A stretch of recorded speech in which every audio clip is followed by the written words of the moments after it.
Tocar una parte del niño soldado, la trompeta, que vendría siendo el sonido brass ends. Sonaría así.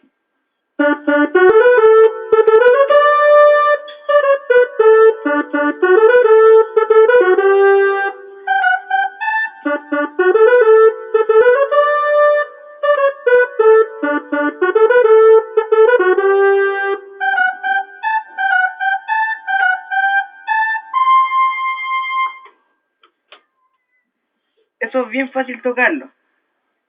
Se toca así.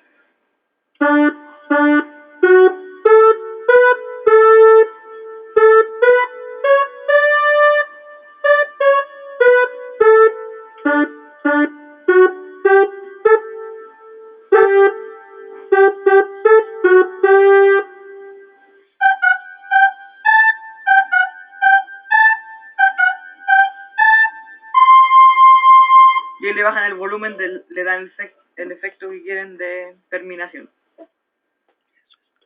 Eso es todo.